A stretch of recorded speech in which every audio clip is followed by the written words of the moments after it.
Hello there, what is going on, my friends? We are going to be talking about the Siege of Coruscant scenario pack for X-Wing miniatures games, specifically Dooku and the Vulture Droids. AMG has been putting out articles and previews. We're going to talk about the first Separatist preview for the Siege of Coruscant, which largely is about some of the Vulture Droids and, of course, the man, the myth, the legend, Count Dooku. If you guys are new here to the channel, I do invite you to stick around. We've got a wealth of content for Star Wars tabletop gaming, and if you've got questions, we also have a great Discord where you can join in and become part of the community. We are also giving away a lightsaber in the form of a $200 Amazon gift card. All you have to do is be a subscriber and leave a comment on this or one of my videos, and it's as simple as that. That's running until the end of the year. We'll also be doing 12 Days of Life Day giveaways all throughout December for folks who are subscribers and leave comments. I'll just randomly pick folks and we'll be throwing out names at the end of videos in December 12 different times to get lots of fun different giveaways. So make sure you stick around and check out all that stuff. Also want to thank today's sponsor, Luxury Playstyle. They have amazing full metal tokens that are compatible with X-Wing. They make great stocking stuffers, great gifts. Let your friends, family know that this is what you want if you're an X-Wing player and you want to spice up your game and really kind of stand out. These are great tokens for that. They are double-sided, they're shiny, they're gorgeous, they have some weight to them as well, so you're really going to feel good, pulling out these tokens. If you use code Crabbok VIP, you're going to save 15%, and that's pretty awesome. So let your friends and family know, let your stores know that these make great prize support as well, and get your orders in for the holidays. All right. Well, with all that being said, let's go ahead and dive into these previews. First one we're going to talk about is Count Dooku. Now, Count Dooku is in the Scimitar. He's going to have the Scimitar title on here, so you won't be able to run like Maul in the Scimitar or anything like that if you're running this version of Count Dooku. He is still Initiative 5. He's still got 3 Force, but he does a new version of the pilot ability. He says it's basically his crew pilot ability as opposed to the old Dooku's pilot ability. So during an attack before a ship at range 0 to 2 rolls attack or defense dice, if all of your force are active, you may spend 1 force and name a result. If the roll does not contain the named result, the ship must change 1 die to that result. So a great way to kind of try to guarantee crits, which is super, super cool. Now, also you're getting, of course, cloak on the action bar. They're printed as opposed to just on the Scimitar title. And this is kind of cool because this is allowing Dooku to kind of manufacture his own dice to do a little better. It's also allowing Dooku to help, be supporting other ships. If he wants to cloak and kind of hide out, he can still use this pilot ability. And also with his 3 Force, it's also some of the upgrades here are allowing him to get Force back a little bit easier. You've got Malice here. While you perform an attack, you may spend a Force to change 1 eye to a hit to a crit.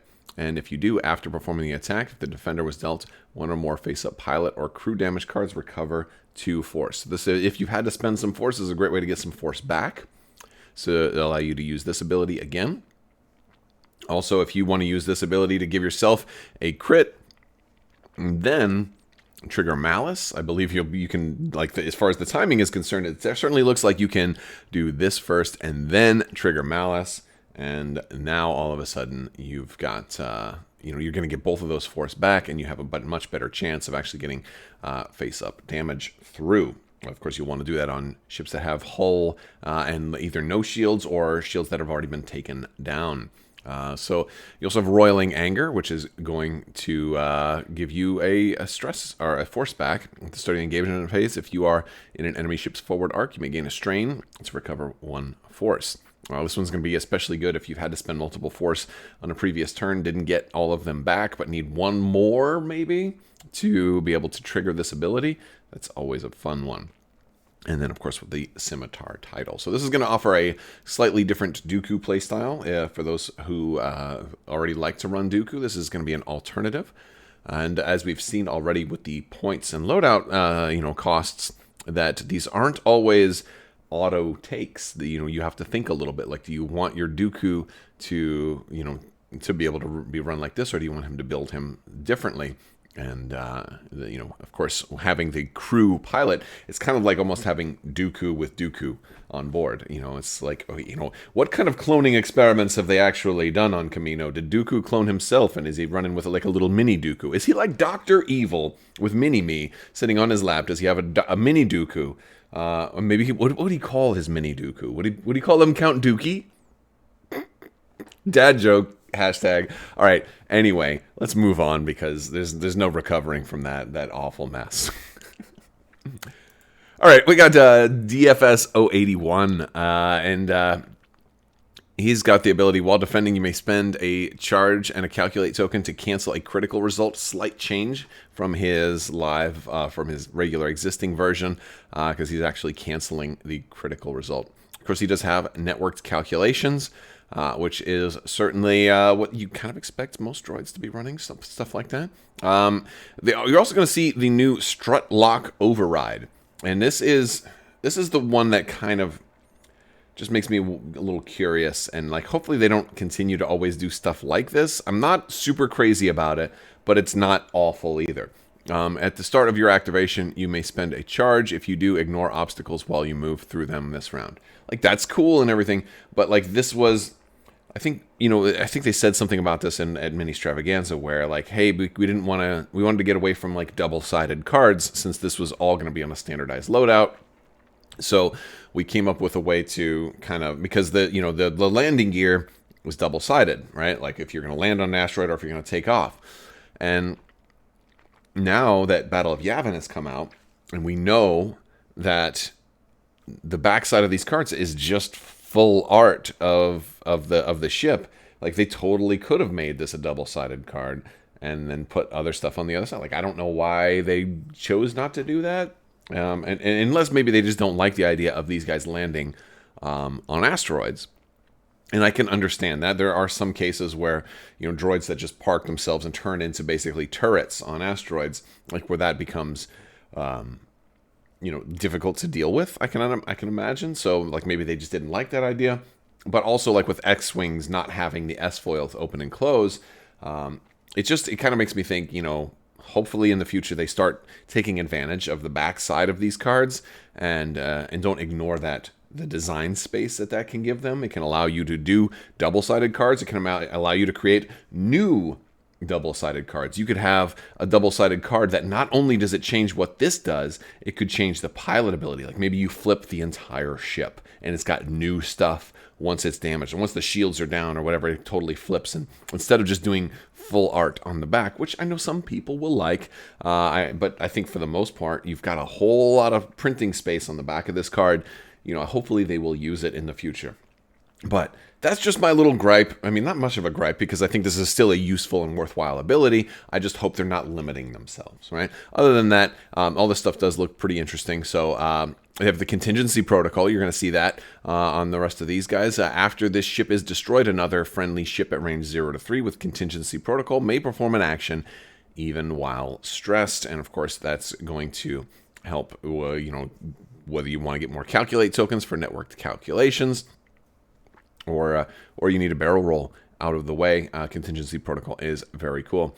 You're also getting the Discord missiles there, which can put them little buzz droids on your enemies. Those are nasty too. They're not super fun, right? They're not super fun. All right, so that's DFS 081. We've got 311. Same exact upgrades on DFS 311. Discord missiles, contingency protocol, and strut lock override.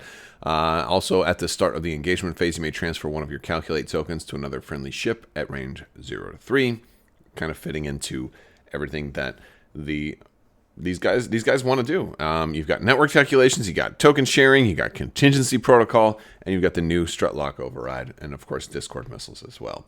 And then you've got the Horchal prototype with a little change here. You've got ion missiles on the Horchal prototype. I don't know why I'm saying it that way. The prototype, that's not how you say it. You say prototype, but I'm saying prototype. I don't know. every once in a while when I do these things. After an enemy in your bullseye declares a scenario feature or another friendly ship as the defender, you may perform a calculate or target lock action. Of course, this one is going to kind of work in well with the whole invisible hand aspect that comes in this one. And I have heard of some folks trying to use these ships in the Death Star trench from Yavin, like people trying to like do different factions in there. And so it'll be interesting to see how these will run if you try to do like a trench run with stuff like this. And now I think you have to have the proton torpedoes or whatever, so maybe you just kind of fudge it a little, maybe you kind of homebrew it or whatever. But I like that they're kind of making that they don't say that it has to be the invisible hand, but they're saying a scenario feature, because hopefully more scenario stuff will kind of work too. So I think that's kind of interesting.